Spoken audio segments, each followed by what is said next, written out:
Hey everyone, this is me, Lance Meixter. This is Small Cat. She doesn't really have much of a name other than Smalls, because when we got her, she's, well, tiny. She's like 5 years old and she weighs like 5 pounds.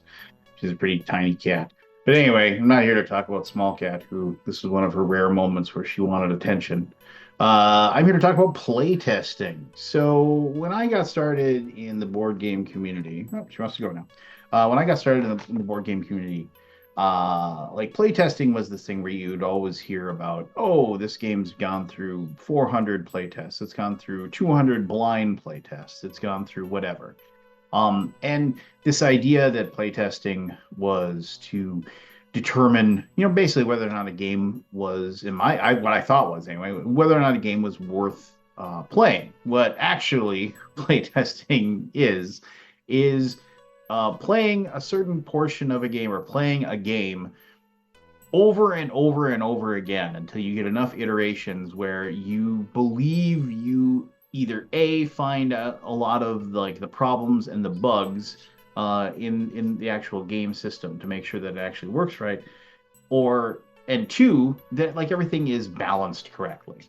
And I remember like when I first went to like the reason why I actually got my very first job ever in the board game community was because I ended up at a table at Gen Con, 11 or so years ago, and I happened to strike up a conversation with Michael Mendez, who was the owner of Tasty Minstrel Games. And he asked me if I'm willing to sit in and play test some games with him that he had recently signed or he was thinking about signing, and he wanted my thoughts on those. And I said sure, and I ended up like spending a couple hours with him playing 4 or 5 different games. I gave him my ideas, my thoughts, and that actually started our friendship. And then we started working together on different things, I like different projects. He had me come in, and eventually he hired me to be a full-time employee. Now, obviously, Taste Mitchell Games is no longer around, and it isn't. And now I work for Gray Fox, but playtesting was never really like a big part of my role with TMG, but it has been with Gray Fox Games. And what I end up doing is I end up facilitating the playtests. Josh, who is part owner of Gray Fox, is also the head developer. He has internal playtesting that he does with me sometimes and other people that to hammer on a game until it gets to a point where it is presentable, basically to others. And at that point, we then sit down with other people, we have them play it. And a lot of times we don't even play, we actually ask them to play the game after like somebody teaches the rules, and then we just observe them playing, and then we're there for rules questions and whatever. Sometimes if we need to flesh out the table, somebody like I will sit down and play as well, or Josh will, and make that happen, but for the most part we don't. uh One of the things about playtesting is it's fun watching something start as basically a seed of an idea, and then when you actually stop, and then like 9 months later, when you look down at a giant table full of components and things and ideas, and you can see all the input that has been made and created that seed into a thing, you've literally taken something that was just an idea, was nothing, and made it into a real thing that exists now. And that's kind of exciting and fascinating. And it's one of the big giant pros to being part of a playtesting group.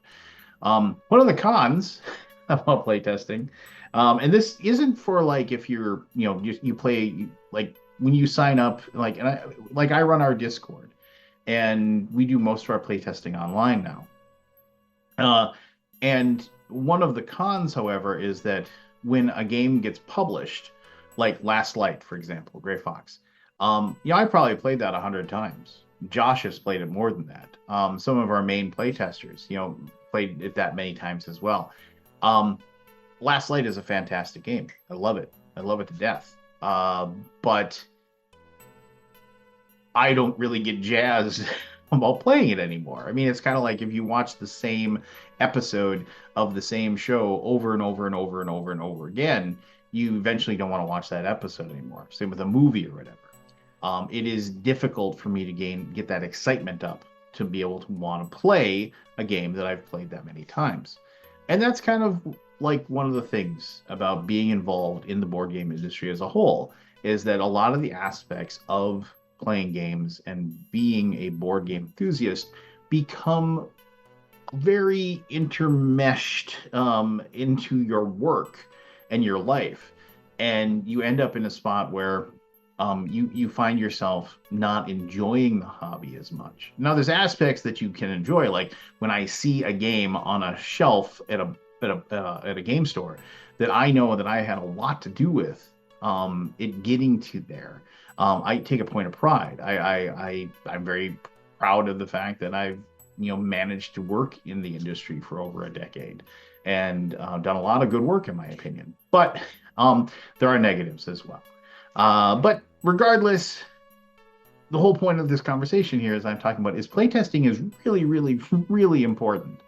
And I think that if you are somebody who really loves board games and loves the idea of playing board games and loves the idea of seeing board games come to light and seeing a designer or a publisher's dream become a reality, then if you have the opportunity to play test for us or for any other publisher or just for somebody who has an idea of a game that they're trying to figure out, if you have the time, do it.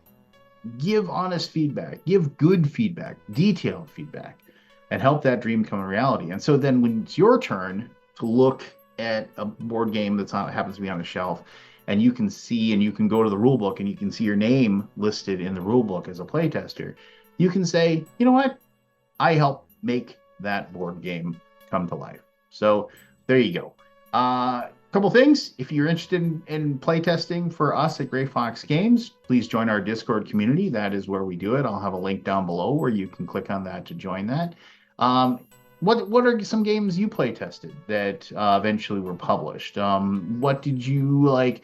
Have you ever play tested a game that you feel like you had a really, really big role in something? Maybe you found like a certain bug or a certain rule that didn't work right, and you gave that initial feedback to get that fixed. I'd love to hear those stories as well. Until next time, thanks. This is me, Lance Meister of Gray Fox Games. I appreciate you taking the time to watch this video. If you can hit the old like, subscribe, and whatever button, I'd love it. And then take care of yourself. We'll talk again soon.